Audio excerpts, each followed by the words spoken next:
We are coming live from the Islamic Center of Tennessee down in Antioch. And when I pulled in this morning, about 30 minutes ago, there were cars lined up here because they are giving away food. They do it once a month. They're serving at least 600 people with food boxes and supplies. It's a double line wrapped around the Islamic Center, and that's very, very important. They are doing some really, really good stuff here. And the facility itself is just amazing.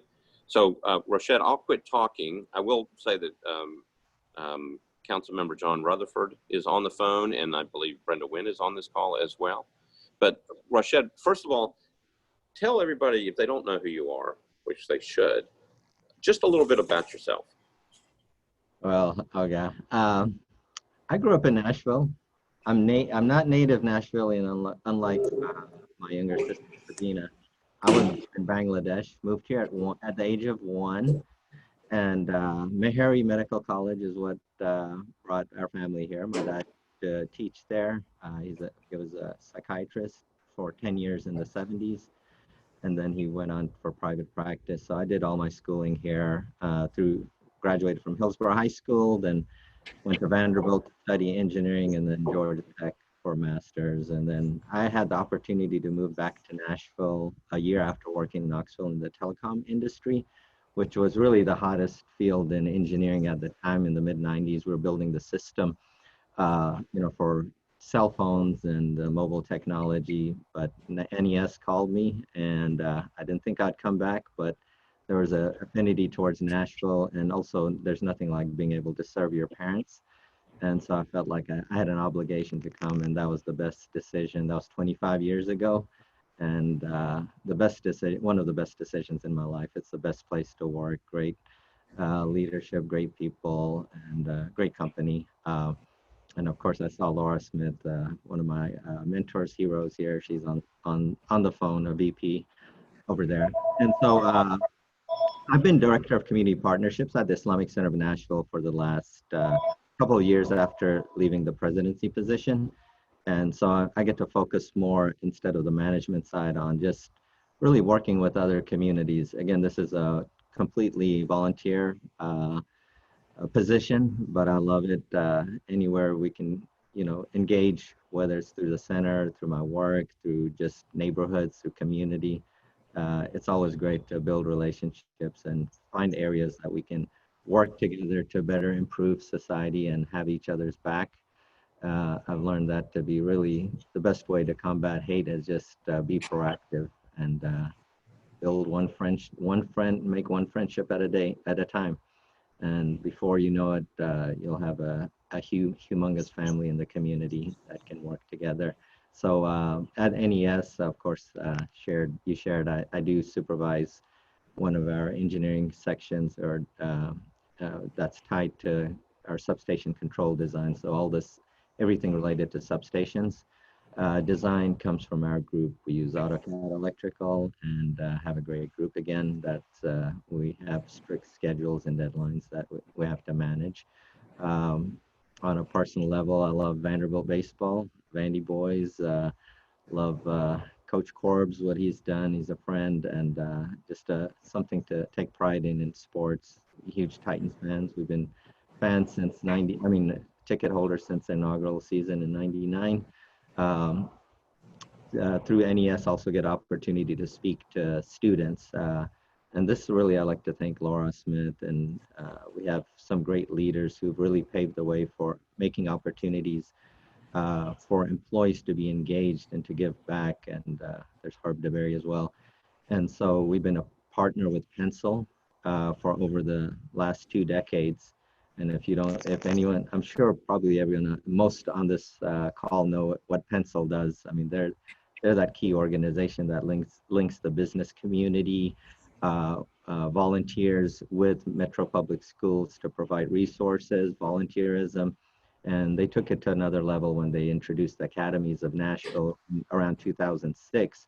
And then through the partnership with the Chamber and MNPS and the Pencil and a few other organizations, they were able to really establish a platform that ended up really helping increase the graduation rate in Metro schools from 58%, a whopping low number in around 2004, 5 to now 81%. So, things there, you can't expect sudden changes, but you have to have a vision and continue working and know that things will change, but you have to work hard towards it. And the partnership work that Metro Public School did with the chamber, with Pencil, it's amazing when you have organizations working together to see what you can accomplish and how the business community got engaged. So these academies of Nashville has brought, NES is a premier organization. There are a lot of business organizations that have partnered with Metro Schools with their academies model, and their academies have five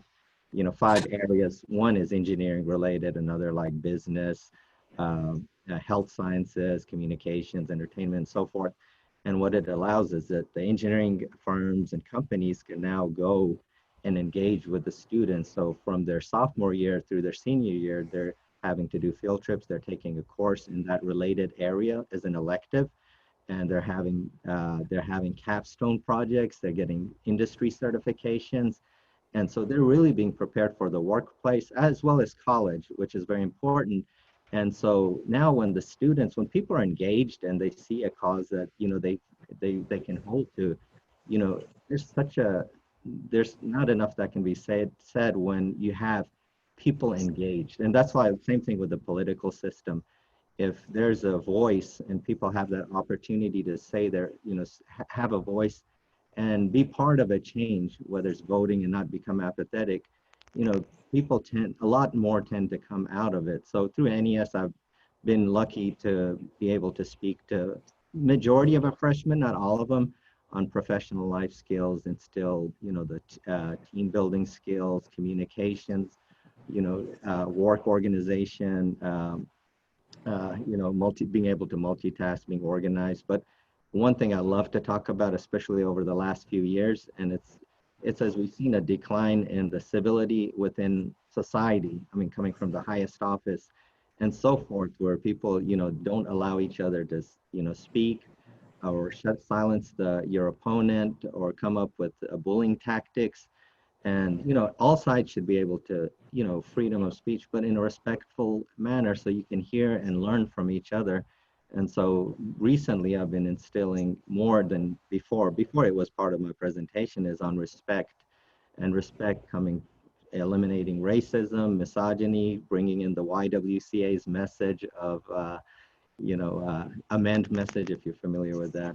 I know you are, to engagement to end this culture of violence towards women, where 3 women a day are victims of domestic violence, 1 in 4, Right. and so forth. And so, if you talk to them now, and again, you can plant the seeds and help change that culture, one person at a time, one group at a time, and don't expect results like the next day. It takes a while for things to grow, so that 10 years from now, we hope to see a decline in racism and xenophobia and the culture of violence against women.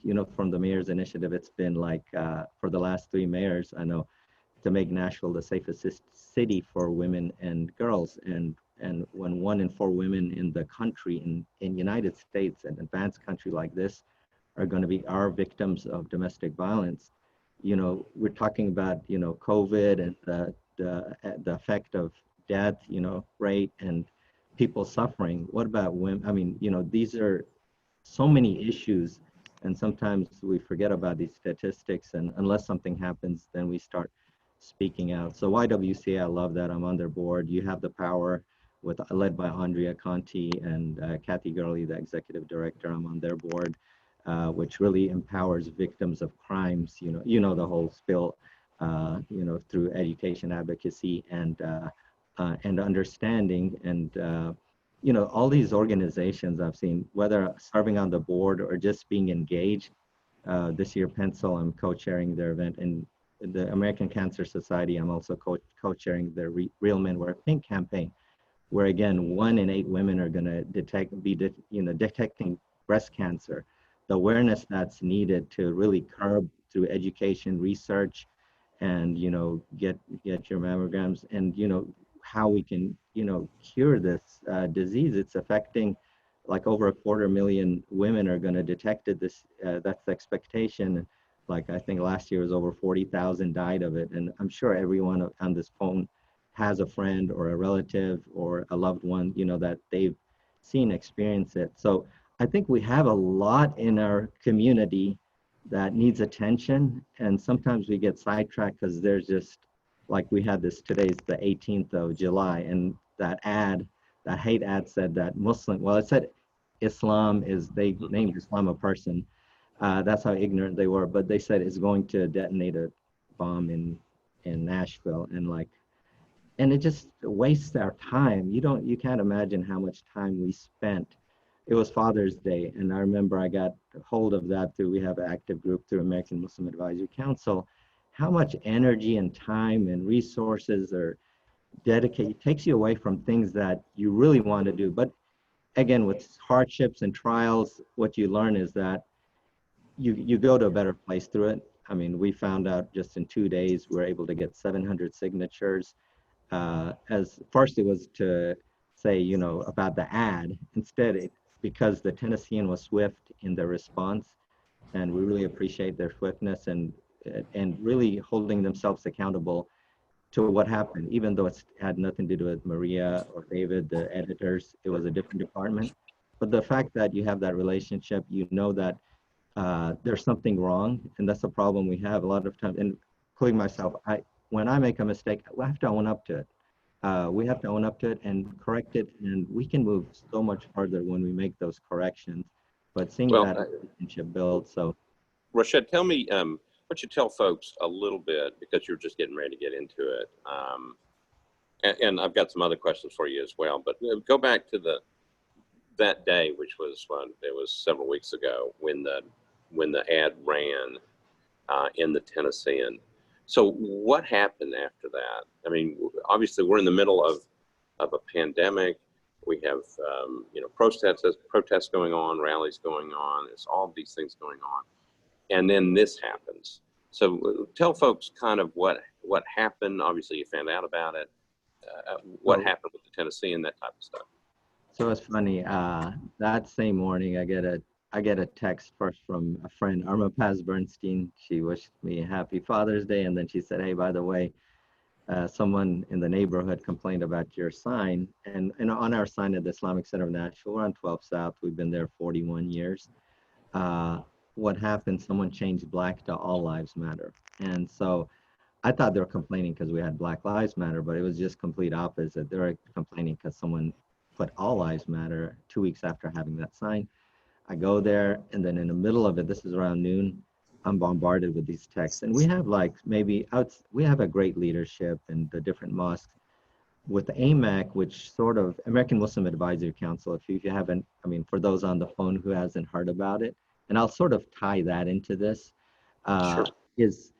It was founded by a group of activists. I was one of the founding members. Sabina, my sister, is the executive director. Kassar Abdullah, Ramzia Sulaiman helped lead this fight, and Kassar Abdullah and Zulfat, just a great group of just active members who care about the community. So in 2010, the mosque located on 4th Avenue, Al Farouk Mosque, was desecrated with Muslims Go Home. And so right around that time, we're about to host an open house. So if anyone on this phone visited the Islamic Center of Nashville, I know it's COVID. That's one of the funnest things. I love having guests, especially during Ramadan. We have guests from all, yeah, I'm just gonna mention that. So we have guests from all over the city come. I just saw on my feed 5 years ago, from 4 days ago, exactly, David Plazas, Marietta Berin was there, along with Lionel Matthews, Bob Mendes. It was just a random group. And I think, Jim, you've been there, and many on this phone call have been there. And we do a little intro on Islam. And the whole idea is, about a decade ago, we had enough with all the Islamophobia, this targeted group that's, and for those who are not aware, it may just be simple, like these are just some, people just got upset and they're mad. But actually, it's over $200 million industry with 37 organizations in the inner circle. There's a lot of studies on this. their intent is to, marginalize Muslims, discredit Muslims. So for organizations like us, our mosques, we barely run on a tight budget and we have to manage so many things. So we founded an organization called American Muslim Advisory Council. So around 2010, it was really, I'd say Qasar Abdullah was getting those roots together of a rapid response team that instead of just being reactive, that would be more proactive and be prepared for trials and tribulations. Because, right now is election year. We can expect more of that. And that's talking about politics. That's what happens to get ratings and votes. And so, in 2010, we started getting a committee together. And then 2011, we were hit by this anti-Sharia bill. And from the outside, it may seem like, oh, this is just, they want to stop terrorism. That's, it's ludicrous because actually what they were trying to do is shut down mosques. And we read through it, the language, and traced it back to where it was coming from and fed to our legislatures.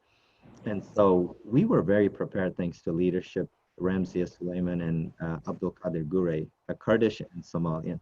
And that's how much value, when I look at growing up here since 1970, the value that our immigrant community, as they move, now they're second generations, they're, American citizens, but I've seen and I've just marveled at when the Hispanic community started, the influx of Hispanics in the mid 90s. I grew up here when I was, maybe the only brown-skinned student in some years in a classroom, and then it started getting a little more diverse. So there's a beauty in the diversity, but leadership, from Somalian to Kurdish, not just in our mosque, but in the city as well.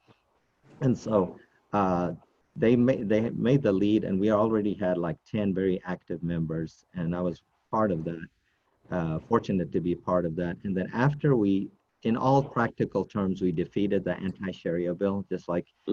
you had the English only bill. These come every now and then. And what we found out of that is that we had a lot of partners, a lot of allies, faith community, nonprofit, and we built on that. But then we founded AMAC, and that was American Muslim Advisory Council's mission. It's really to empower Muslims across Tennessee through civic engagement, community building, and media relations in order to protect all Tennesseans from prejudice and targeted violence. So, the more communications, the more we're empowered, the more we're talking with each other, it makes our community safer, and we can address situations when a Muslim is targeted, they know where to come to. And so AMAC's been taking the lead in a lot of this, but in communicating and working with the mosques, that's a beautiful thing. They're not just on their own. There's another organization, Millions of Conversations, which is really helping change the narratives led by Summer Ali. And, it's about the narratives that are out there that's disparaging about Muslims, how we can change that. So anyhow, a group of, again, I ended up being activists. The mosque leadership got engaged. No, not to dismiss this, but being 24/7 on text messages, it was about seven of us that were just constantly on the phone. So Father's Day, that time I had to go change the message then to All Lives Matter. Luckily, we caught that on tape. Who did it? I mean, never got caught, but that was least of my concerns. Someone changing Black Lives Matter to All Lives Matter when, I mean, I didn't like it, no doubt, but Right. we had this major threat when someone says Islam is going to, they got information that they're going to blow up Nashville, and it's on this one page gigantic ad in the Tennessee, and it's a Sunday issue. People read that, and it was scary because those are the things that it just takes one person who's misinformed to just have enough hate, has enough hatred inside of them to carry out an act of violence. So our communities feel very unsafe during these trial, these times when things like this happen through whether it's through social media. Here is a blatant ad, and so Right. around the clock. And what I love about, I mean, the Tennessean Maria Deveran, she made personal calls to several of our leadership, me included, and it was that compassion, that humanity they had, and that understanding that, and it did not just they're great people, but it was a relationship that's built. I mean, when really from 2015, not with the Tennessee and earlier on, but with this newer group with David Plazas, it wasn't just like, okay, we got to do the right thing, but there was a relationship, a friendship, more than just a relationship. It was a friendship. And this is, it reminds me, Jim, something you, as a really great friend, I appreciate our friendship. Back in 2009 or 10, right after we went through Leadership Nashville, you said, let's get lunch.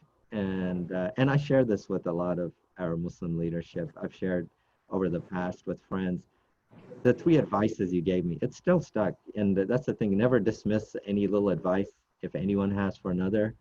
Those seeds do grow into something. And one of the things you said is like, as politicians being on the side of course, I think you had just been commissioner with health, and then you were back into the council or vice versa.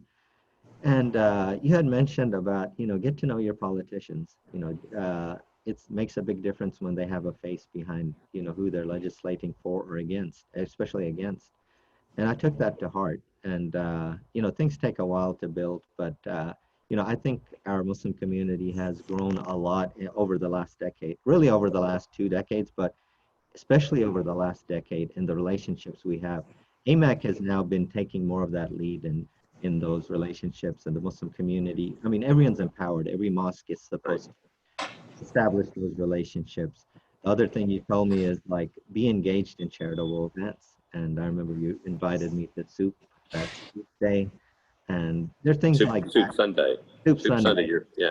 And now I find myself co-chairing, like this is the third one in 2 years. The one I think other, you co-chair almost everything. no, Rashed. That's like, yeah. and I had to actually, for Real Men Wear Pink, they called me, a friend, Lindsay Langley, she's now the executive director. She called me and texted me. She's like, we want you to be chair. And then we had a meeting with their new director, for the Real Men Wear Pink campaign.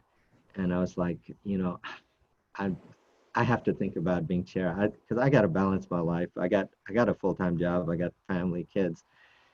And then I thought about it. I said, only if you get me a co-chair. And so I gave him some ideas. I said, I love Titans. Can you get me a Titans player? I like Coach Corbs. Can you get me him? Can you get me a country music? They got me Derek Mason, our best receiver ever. He had over 2,000 yards, all-purpose yards, 2,500 one year. This was just announced. They emailed me. They knew I'd be excited. So I think in the next week or two we'll meet up. I'm excited. I didn't think I could take on anymore with Amend as Domestic Violence Awareness Month in October. I'm engaged with that. And now with Real Men Wear Pink, not just trying to raise 2,500, which is no problem with a lot of people I got to engage and they loved it. Sorry about this. And so, but now it's like, hey, if you're going to co-chair, I think it was a powerhouse event with You Have the Power. It's so fun. I mean, it's engaging. You meet people. It is extra work. So, sometimes I might have a meeting. I might have to stay a little extra work to make up. I don't know how you have.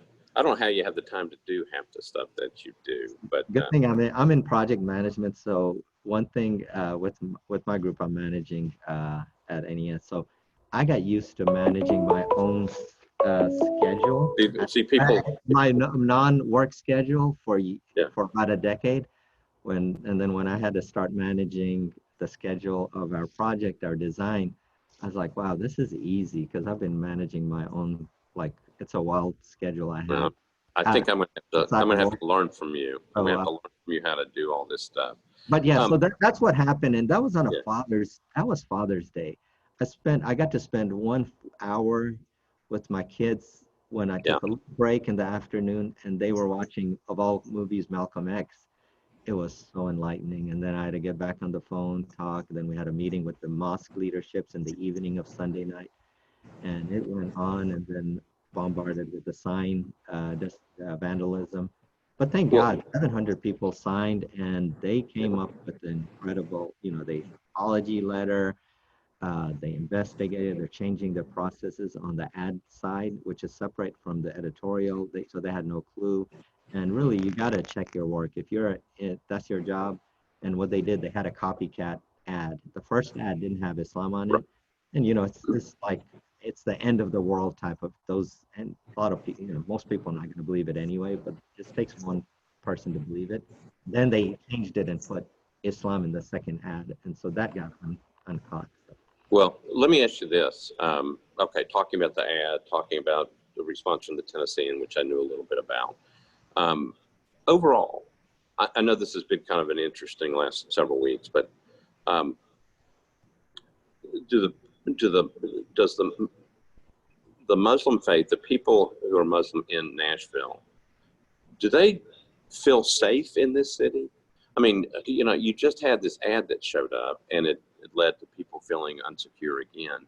But overall, are things getting better? Are they about the same?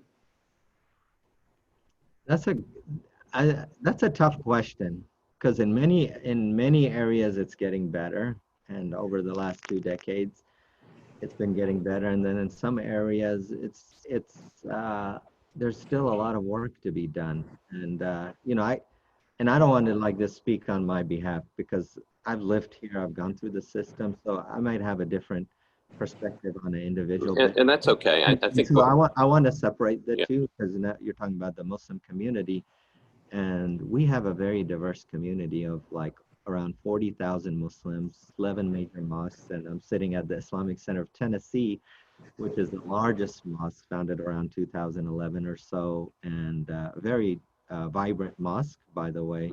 And just to share, like, you know, there's still a lot of misconceptions about us. So we live with that fear and threat that can the backlash that results from just misinformation about us, and what we need to do about correcting this disinformation, which really which which ends up leading to hate. Leads to fear, and fear leads to hate. And that's why, like 10 years ago, we took it on our shoulder, and personally through the Islamic Center of Nashville is like, hey, we got a voice, you know, through the center. I have a voice. Why don't we proactively invite guests? Of course, you've been there many times. This is a safe space. People can ask any questions. Our thing is, why don't people hear the narrative from us instead of from the outsiders who are speaking on behalf of Muslims, like Muslims are this or that, or terrorists, or the same way that other communities are marginalized. It comes from they don't have that opportunity to share their own narrative. You know, who they are as family members, as community members, as business owners, you know, whatever it is. Uh, we don't have enough opportunity for that. And so I think that, I mean, saying how safe we feel, I'm sort of jumping into strategies is that, you know, we need more opportunities. We have diversity training, but the visits that people have come in the last year, I think I counted 52 visits or altogether. That's almost one a week. So that keeps, I don't do all of them. I coordinated, I put a presentation, you've seen it. We modified it for different groups. We do training for schools. Now Metro School has it. So before, like even sheriff departments, they would bring outsiders to tell about us and how to counteract terrorism. It's like that's the only thing they know about us. And so it just got so frustrating. And this is the same thing. It's tied to you read history books. I grew up here. Not once did I read about Frederick Douglass's speech on July 4th. And that's a shame. And the reason is, I think we need to go back to our history. Who wrote the history books? When it was written, was it inclusive of the voices that were needed to write those history books? Did it include people from the Black community, from the Native Americans? Obviously not. And that's why they get unfair shake on the historical perspective. Muslims, are they on there? Or is that why some of the historical perspectives of jihad and the sword, whereas you don't talk about 800 years of rule in Spain and known as the golden age of interfaith harmony? None of that is, you know, those are sort of hidden, or the scientific discoveries. So I think it's time to reset in everything we do. And also for making us feel safer is really these diversity trainings for us is so important. It's important for people to know, you know, what is jihad? it's about a struggle, improving yourself. It's not this warfare that we're trying to kill people, but as basic as it may sound, or we've said it 100 times, 1,000 times, there's still a lot of people who feel that way. And we want to listen, we want to hear those voices, but then we want to be able to engage in a civic discourse, in a civil discourse, and, dispel those, and have our allies also be those who can speak, who are equipped to speak for us when they hear. I have a great friend, YWCA, I love that organization. Their mission is to eliminate racism, empower women, and promote peace, justice, freedom, and dignity for all. Pat Shea, when I started, she was the CEO. That's how I got engaged. She started Amend, and then Sharon Robertson, great CEOs. And by the way, all these great CEOs and organizations I've been with, there's a common trend. They're women in leadership and top leadership. There's no coincidence to that. I had Jim, you've been a big advocate for women. We both got that award during the YWCA. But we have to engage the different diversity in our community, in our society, in leadership, and I think that's still lacking. But again, changing the narratives, going to the police academy, police force. I just had a meeting with the new commander, Dwayne Green, of Midtown Hills precincts, off the one tied to ICN. And it does wonders, just these relationship buildings. We had Commander Loki, now it's Commander Green. The way that just through one little relationship, it just builds. And we talked about the safety of our community, and they listened, and they were very, concerned. How can we help? We told about our congregational times, our Eid prayers, Ramadan, and whenever there's a heightened threat of security, like an ad or something takes place across the globe, and now people are like, hey, Muslims are this, and which is unfortunate that we still have to defend ourselves when a criminal carries out an act where 346 mass shootings, I think a year ago, took place. Not one was carried out by a Muslim. It doesn't matter if they're Muslim or not, they're criminals. It shouldn't be associated with faith. But yet when one act is carried out by Muslim, all of a sudden the microscope is on us, and we're having to condemn, whereas others are not having to condemn. With what happened with the church in South Carolina, so many incidents. But anyhow, this proactive approach, we talked about, diversity training for our police force, and that's been a conversation, and we really need to step it up. And I think across, for anyone who has companies, there's still a lot of biases. People will come and hear it from social media, sometimes, unfortunately, from their places of worship. And we've seen that. We saw a big sign that really talked about how we're a threat in a church in Nashville. So we don't take those lightly, despite we have great relationships. Majority are great, but there's enough out there that are misinformed. And even if they're not against us, they still have misinformation. And one by one, it can lead to the safety of our well-being. And when I look at the Muslim approach, and again, safety, I think of also other communities that are marginalized. And when I say the Black Lives Matter, I want a disclaimer that Muslims in general, across the United States, 1/4 of Muslims are from the Black community. So we are Black, we are Muslims, we have a diverse community, over 40 nationalities represented. And so, we align with so many of these issues. It's this inherent in us. And when we talk about safety, we have the Somali community. If you watch NPR, WPLN, a friend of ours, Zakaria Saeed, he was on there yesterday, co-owner of the Horn Copy. And I've seen him since he was a kid. The Islamic Center of Nashville in the mid-90s was hosting all these from the Kurdish community, the influx of Kurdish community, Somalian, they all used to gather at the Islamic Center of Nashville on 12 South. And for those who are on this phone don't know, this was founded by Rock and Roll Hall of Famer Cat Stevens in '79. But anyhow, so we have to fight this, and anyone who's marginalized, it hits us in the heart that, we've gone through it, and we're going to stand by your side, whether it's the Black community, the Hispanic community. women that, they had the Women's March in 2016 with probably over 20,000. You have the LGBTQ community. We're not going to tolerate or allow for hate, and it comes from misinformation Right. out there. And we want to be a vehicle. I just met with the former NAACP. Now he's become a great friend, Keith Caldwell, because we were both honored last year with the Outstanding Human Rights Award. And so I was like, this is a great way to connect. And, one relationship at a time. We had lunch. We found out how much we have in common and where our paths have taken us, even through Vanderbilt, where he's been instrumental in one area that has helped us. And so, these conversations just, everyone should feel empowered. You don't have to be in leadership, but when you have that that position of authority or power, that position, we got to utilize it for good. And there's so much that can come out of it. So our communities, we talk about safety, we still have had, I would say earlier on, I'm not saying it's been none of it, I am not going to say it's been fixed.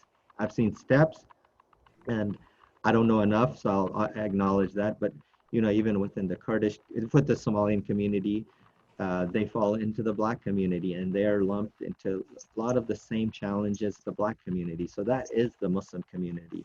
7,000 of our community members are from the Somalian community. The Kurdish community, many times when they've been pulled over, there's stories, incidents, and from leadership, not just me hearsay. And I don't like to spread anything that's not factual. Well, and you're not going And to do that, but let me ask you a question about those. So you were heading in that direction. yeah, Relationship with the police. yes. All right. So we've obviously been through this whole stuff with a lot of protests, rallies, and things like that. So overall, relationship with the police, because you used to tell me stories.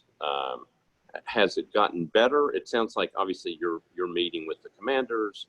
Overall, better, about the same?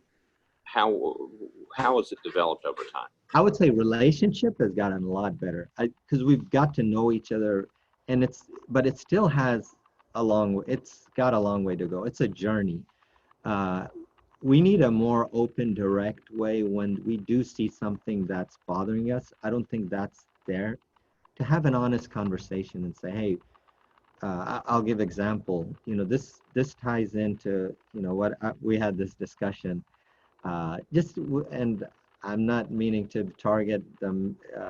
The city official has been great, but I can give an example. Like early on in my career, when I was president early in 2000, a short time, we were building relationships with Mayor Purcell, and he was awesome. I can never forget his kindness.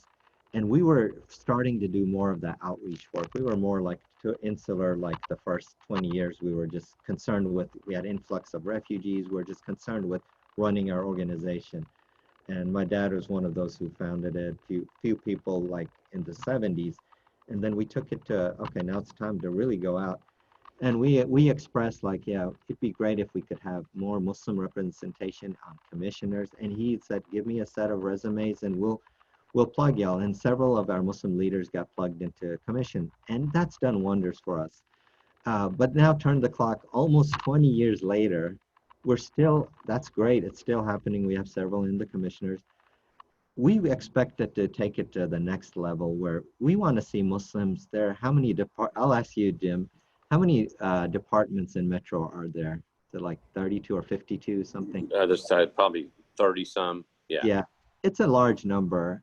Yet, where are Muslims on there? Where's the Kurdish? Where's the Somalian? On the mayor's office, I've heard for years, like we represent our diversity. Well, I keep on cringing and saying, I don't see a Muslim on there. I know it doesn't have to be based on faith. Well, I don't see a Kurdish on there. I don't see a Somalian on there. And I think way too often we get cornered into saying that we'll only bring you into the conversation if it's involving Islam and Muslims, the Muslim or immigrant. And I'm proud of our immigrant ancestry, our immigrant community, but that's not the only place we should be plugged in. And I can vouch, we've had several recommendations, even one going on, I won't bring it publicly. Opportunity for the city to appoint a Muslim in the mayor's office. You got to do something. And I don't want to say stop calling on the volunteers to, figure out stuff for you. We're at your service, but how much more effective will it be if you have a representation on there, on your, and we're not saying just a token. We're saying someone, and we have plenty of, and that's what frustrates me, that I don't just look at me and a few of us who are actively out there. People know us. And of course, I can't serve on commissions because of conflict of interest with my, I mean, the not conflict, the city can't appoint because I'm already at NES and I can't take on any more, but we have people, and we have a board member who could possibly be appointed, and through the council, she is as qualified. I've worked with her for 2 decades, Bertina McKinney. It's an opportunity for the city council, if anyone's on there, Bertina McKinney. I mean, she has a PhD in leadership and education. She was a school teacher, a science teacher on the STEAM board. I mean, you name it. She's a parent of 5 that went through the district, 1 more left in the district. She's been on accreditation teams. She's led it. I mean, the list goes on. And she's a pencil board member. And so anyhow, when you have that, and not to say there are 3 other great candidates, but when you have that opportunity, so the police department, they really need to look into what their training. And of course, they've had the cadet diversity, mobile diversity tour, which I applaud the police department. Again, for things I may be critical, I want to balance it with things that they're doing right, with the personal relationships that's been building through the precincts, no doubt. But we still don't see any Muslim up there. And we have had several who are in the department, and the ones that have been recruited to go through cadets training have really, they've shared their stories, and it's not as, they have to look at what can they do to not just recruit but retain and meet, sort of align some of the diverse now challenges that exist, because now you're dealing with a diverse group versus what was in the past. So I think sort of to redesign some of what's going on, or reflect or listen. So, And, so tell me how would you redesign it? I, I don't know enough, I'll be honest, about the cadet training. So if I say redesign it, but I would really get the voices of those who are equipped to speak on that level. I would bring back those who dropped out, or those who left, Yeah. or hear from them, exit interview, and talk to some of the leadership, especially from the Kurdish community, from AMAC, American Muslim Advisory Council. They're the really glue that connects. You want some information, they're already connected with Saladin Center, Islamic Center. Okay, so let me ask you another question. Yes. I'm working with a group of young people that this sort of happened after I had my discussions with that really long meeting at the council, and I'm trying to learn from that and trying to figure out how better to understand and to deal with it. And I think you've touched on some of that in terms of how do you make change, and it takes a while and you have to listen to understand that. But one of the things that this group of young people did was say, let's talk. One of the things they're looking at is police training, the training manual itself and what they understand. So I don't know if you've had a chance to look at the training manual, but one of the things that I would probably reach out to AMAC and that group is to look at the training manual and go, what else should be on there? So I know that they take new police, the cadets, the folks who are in training around to different places. But there's a lot of information they need to understand about culture and customs and how to, and past history. Okay, so my question to you is, how do we get more of that training so people do understand? So with the police department, the cadet training is great, and really applaud the Metro Human Relations Commission, Mel and Barbara, what they've done. To build on that is, we're talking about just cadets. Not, and when I say just, they're just starting their career, or hopefully applaud what they have to do, the cadets, police officer, to keep our community safe. It's a danger. You and I I'm sure you went when we were in Leadership Nashville ride with the cop. Mhm. We got called twice. I stayed on the bottom of the stairwell because I was afraid to go near the door. I mean, they put their lives every day. I mean, for us. But the thing is, there are a lot of seasoned cops out there. They're the departmental, and we're trying to we need a systematic approach, a change, as we're trying to address systematic racism. It's there, it's real. And so, like the response, I mean, I've heard this from, I mean, top leaders from the Kurdish community, from different, it's like when they were in one part of the neighborhood, one part of the city before they moved out to like a more affluent side, same response time, like would take an hour, half an hour. Whereas when they moved, there was an accidental 911 call, or accidental call, the police were there. And, I had my share, like I shared with you in 2008, I got pulled over. Three cars with guns, police officers came at me. And that was right before I started developing relationships with police. Now, every time I got pulled over, they've been nice, and being nice makes a big difference. But the thing is, why couldn't they apologize? I'm just talking as a person, as an individual, for making a mistake. First, I wasn't speeding; I just had expired tag, and I was afraid that the person behind me, in an unmarked car, was a robber because my wife watched his ID, and she said she saw an ID that some people pulled over this victimized in an unmarked car. I said, I'm not going to be a victim. I'm going to drive to the mosque and then get pulled over. If it's a real police, then be it. If it's fake, they're not going to mess with me at my mosque. And so the thing is, I didn't stop. I was driving speed limit. They stereotyped me. Okay. So I'm just saying that's a personal, I've seen that. Hopefully it's changed, but there's officers that have been there for a long time, and they not necessarily have had the cultural competency training that's needed, that at least we don't know of. If they've had it, it hasn't come from the Muslim community, unlike the mobile diversity training. And that's where we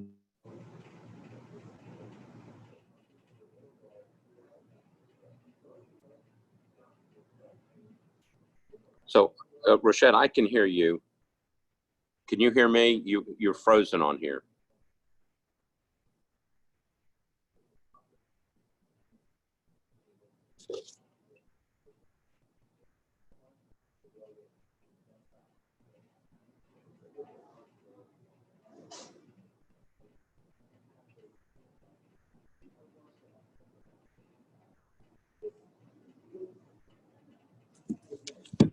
Yeah. So, Rashed, I don't know. Now I can't hear you, and you're frozen on the screen. So I'm checking to see if it's still working.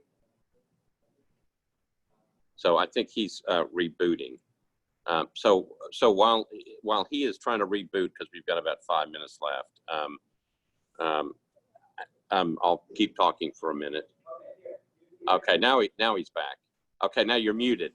There okay. you So go. we gotta approach this, and I think training, diversity training, and it's not just for Muslims.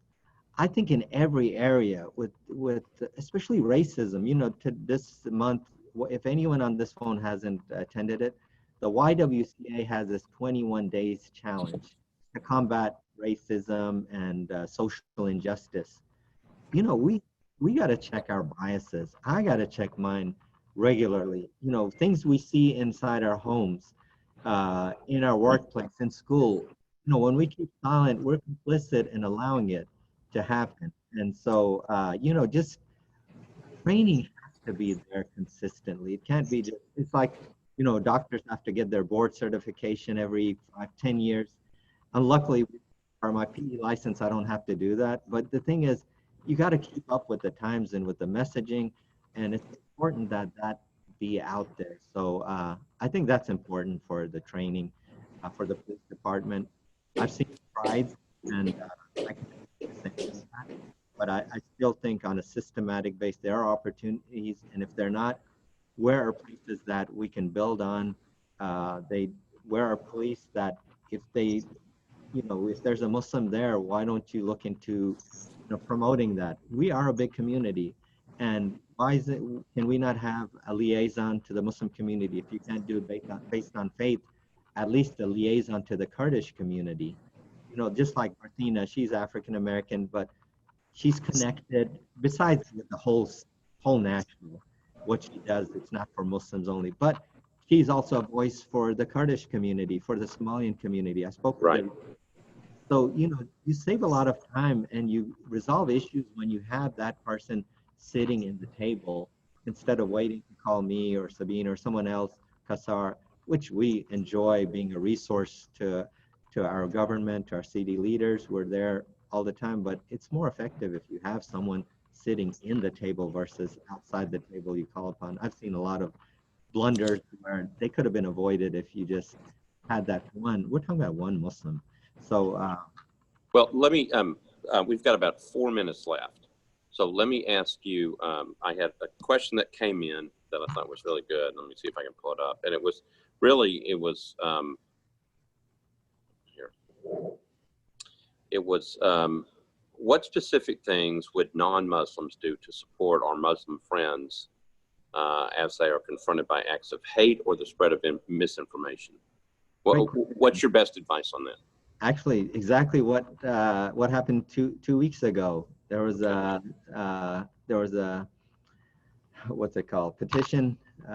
Really, we're a community united against hate. That's what it said. It was the letter that went into A the letter, Tennessee. Yeah. and we had 700. Granted, maybe 100 of them were Muslims, 600 maybe people from outside of the Muslim community. That means the world to us. In 2 days, I mean, I only send an email to our list. We have a list server at the Islamic Center from relationships we build over to about 2,600 people, including media. I send an email maybe once a month or so, and just a day's notice, I can't believe we had 600. Well, I should believe it, and that's one way. Just being supportive, being there when using your voice, and this is no different than the same strategy with Black Lives Matter, with the Hispanic community, when the Jewish synagogue has a swastika painted on their and the Jewish Community Center, we all have to speak out. So it's the same, just to keep it consistent with the Muslims. We're no different. And if you hear something that's disparaging against the Muslims, study it up. If you're in a position of authority in your company, say, hey, let's do diversity training. Let's understand, better equip ourselves on understanding the diversity of Muslims in our employment. When you have the opportunity, include Muslims in your conversations. Build a friend. We have social media. You know, there's a quote, and I printed it here because I wrote an op-ed. It should be coming out next week in the Tennessean. But Kareem Abdul-Jabbar mentioned, and I thought I had it here. It was supposed to be printed, and I do want to mention, so Kareem Abdul-Jabbar, he was asked on this show. It was last month, and it was about what to do. And I thought I had it written down here, but anyhow, basically, it was about how you can change the narrative, what's effectively worked with you, and this was in The Time Is Now race, and he said, and it was about what have you seen legitimately change hearts and minds in the past that might give other people watching a sense of how, even if they can't change policy, here's something I can do in my everyday life that could make a difference in this conversation. And he replied, it's simple. I think it's pretty simple. Just make friends with someone who does not look like you. So try to be more inclusive if you have that opportunity. Even social media, you know, make a friend with someone who's different than you. If you don't have people from the Black community, if you in your organization, when you're hiring and you have that opportunity to, you know, you have great candidates and you have that opportunity to diversify your department, do it. That's how you can help. And be an advocate if you hear something. So Shane Foster heard this thing. He's a great friend, director of AMEN, VP of YWCA. And they're talking about Muslims, how they mistreat women. And then he just spoke out because I'm part of that amending through faith. And we have commonality within our faith teachings. And I have a whole sermon dedicated on kind treatment, compassionate treatment towards women, and how it's a duty to protect women, to protect, remove harm from women's way. I mean, just so many things. And he said, you know, he was able to speak out because he was equipped. By the Yeah. way, I know we're down to 1 minute, right? I Yeah. forgot to mention you. We didn't talk about fitness. You were the commissioner of health. I have to plug this in. I love fitness. I didn't tell you about that in the beginning. I forgot. I got into so many things. Support your fitness community. There's so many things you can do. Stay healthy. You know, COVID's out here. I do take bar 3. That's my favorite. Workout, great people, and you should read their letter from their director. What she said about inclusivity, Black Lives Matter, how an organization that's so inclusive is still reflecting through their owner and saying, hey, we're going to reflect, we're putting a diversity, equality, and inclusive team to see how we can be, you know, they're blaming that we're part of the systematic racism, and they're so inclusive still. They're saying, well, look at our clients. They're not, we need more diversity. We need more diversity in teaching. That's the kind of leadership. You need people to be honest, like yourself, Jim, you're a great friend. When that thing happened in the council meeting, I know I saw the video last night, first time. I heard about it. I don't like to do it. I know that's not you. And the thing I admire about you, you made a mistake, and I don't, you know it because you had admitted it. But the way that you apologize, that you knew you're humble enough, and that didn't reflect the type of person that I've known you as being an inclusive person and caring. And so we all make mistakes, but how do we build on those mistakes? I make Right. mistakes. And I think it's very important. And back to fitness community, support them. There's so many great studios, Nashville Fit Magazine, read it. You'll find out how much is out there that you can be supportive and support minority businesses, your small businesses, fitness studios, whatever, and make friends with people who are Black, people who are Muslims, outside your comfort zone. This is where we're going to build when we one friendship at a time with your neighbors, you know, or That's two right. at a time. Anyhow, I thought I'd have to Well, plug. okay. So And we are gonna. you did take bar 3, and you were the I guest did speaker, take it one day, and I and you were aching the next vowed day. never to do it again because I hurt too much the next day. Rashed, you've been great. Thank you so much. We are again coming live from the Islamic Center of Tennessee. They're out here feeding people. That's amazing. Yes, I forgot to mention, this is their 6th community food drive at That's ICT right. today. It wasn't designed because it's July 18th. So our mosque, people hear about the Islamic Center of Nashville, our outreach, but we've been here for 41 years. There are other centers. The Islamic Center of Tennessee is one of those Right. who have been doing a great job. This is a partnership with AMAC, American Muslim Advisory Council. They fed over 2,000 people. And it started with a lot of Yemeni businesses partnering with AMAC and ICT. 3 days in Ramadan. Ramadan is our day of feeding. And we did partner with Feed the Frontline, the West End Synagogue and Islamic Center, and raised 5,000 during Ramadan. So all these actions are taking place right now as we speak. But as we're outside, they're actually there. You saw the lines of cars. And now with COVID response, we did get some money. And now we're able to feed more. So, and this is not for the Muslim community, it's for our community here in the Southeast Nashville area. Right. That's what Muslims, we're that. We're not looking just to serve the Muslim community. We want to make a difference in our community. Wherever our mosque is, we see changes happening, whether it's 12 South, whether it's in Antioch. And come visit Islamic Center of Tennessee. They have one more next month, I think August 8th. If you want to see how that is, if you know anyone who needs food. Yeah. It's 450 were served last month. And it's just well, I'm just something. telling you, it's amazing watching all this stuff going on. Well, I'm getting messages that we have to cut this off. Thank you for being on here. Next week we have Congressman Jim Cooper. Everybody stay safe. Numbers are going up. Be careful. Stay safe.